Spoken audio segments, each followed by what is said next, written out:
Terima kasih untuk waktu yang diberikan. Kami dari kelompok 6 yang beranggotakan Kristianengka, Hawila Rambet, Megumi Mononimbar, saya sendiri Novelian Simbolon, dan Teresa Kodowati. Kami akan mempresentasikan tentang 1. Makna pembaruan pendidikan. 2. Usaha-usaha reformasi dan inovasi pendidikan yang terbagi atas A. Usaha-usaha pembaruan pendidikan, dan B. Usaha-usaha inovasi pendidikan. 1. Makna pembaruan pendidikan. Pembaruan dapat diartikan sebagai perubahan, ide atau gagasan yang mendorong seseorang sebagai penggunaan dalam bekerja dan berkarya jauh berbeda dan lebih baik dari sebelumnya atau menghasilkan dimensi kinerja yang baru. Pembaruan terjadi secara beriringan dengan timbulnya tantangan karena setiap pembaruan menyebabkan orang berada dalam situasi berbeda dan memerlukan penyesuaian diri. Tujuan pembaruan pendidikan: mengejar berbagai ketinggalan dari berbagai kemajuan ilmu pengetahuan dan teknologi, mengusahakan terselenggarakan pendidikan dan mereformasikan sistem pendidikan Indonesia yang lebih efektif dan efisien. 2. Masalah yang menuntut diadakannya inovasi dalam pendidikan. Pesatnya perkembangan ilmu pengetahuan dan teknologi, pertumbuhan penduduk dan bertambahnya aspirasi masyarakat untuk memperoleh pendidikan. Menurutnya, mutu pendidikan, belum berkembangnya alat organisasi yang efektif, serta belum tumbuhnya suasana yang subur dalam masyarakat untuk mengadakan perubahan-perubahan yang dituntut oleh keadaan sekarang dan yang akan datang. Kurang adanya relevansi antara program pendidikan dan kebutuhan masyarakat yang sedang membangun. Contoh-contoh inovasi dalam pendidikan. 1. Meningkatkan keterlibatan peserta didik. Keterlibatan siswa di dalam kelas menjadi suatu masalah terbesar dalam dunia pendidikan. Ruang kelas biasa dirasa cukup sulit untuk membuat siswa tetap fokus dengan materi yang diberikan. Hal ini dikarenakan pengajar tidak mengetahui apa yang sebenarnya membuat siswa tetap tertarik dengan kelas. Dengan inovasi berupa webinar, siswa dapat belajar dari manapun asal terkoneksi dengan internet. Siswa juga dapat bebas bertanya tanpa harus merasa malu dengan teman-teman di kelas. 2. Komputasi awan. Komputasi awan atau cloud computing adalah teknologi yang menjadikan internet sebagai pusat pengelolaan data dan aplikasi. 3. Pembelajaran berbasis permainan.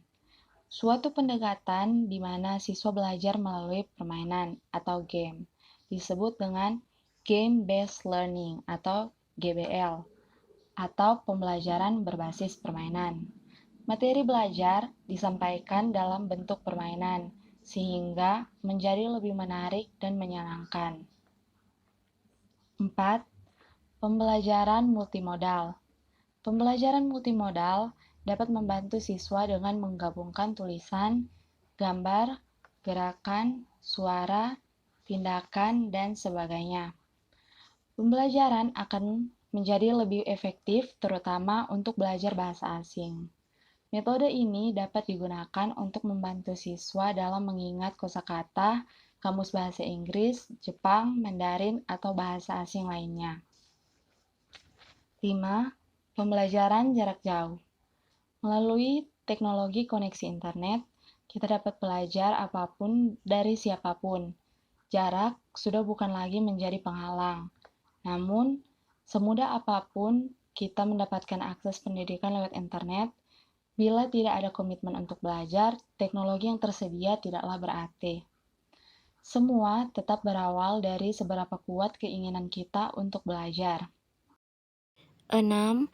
Pembelajaran berbasis komunitas.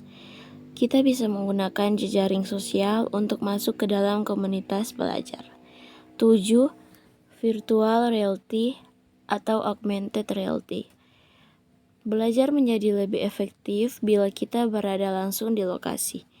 Virtual reality atau realitas maya adalah teknologi yang memungkinkan penggunanya untuk dapat berinteraksi dengan suatu lingkungan berdimensi 3 atau 3D yang disimulasikan oleh komputer sehingga penggunanya seolah-olah terlibat secara fisik dalam lingkungan tersebut. Teknologi augmented reality biasa digunakan di bidang militer, medis, komunikasi, dan manufaktur. Teknologi ini bersifat simulasi. A. Usaha-usaha pembaruan pendidikan. 1. Pembaharuan kurikulum. Perubahan kurikulum yaitu yang terdapat perbedaan dalam satu atau lebih komponen dari kurikulum dengan periode tertentu. 2. Pengelolaan pendidikan.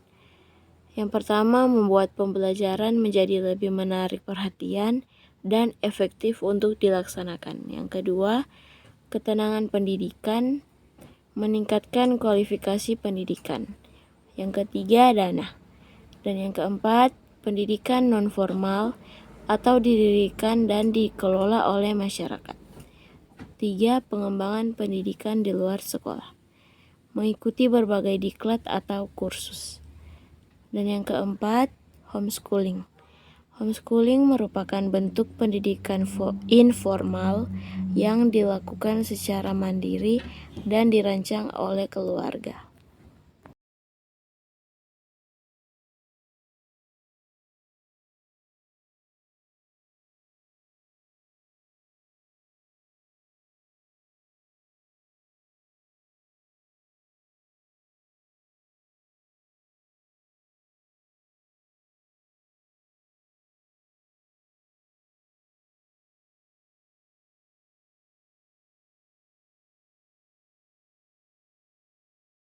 Usaha-usaha inovasi pendidikan.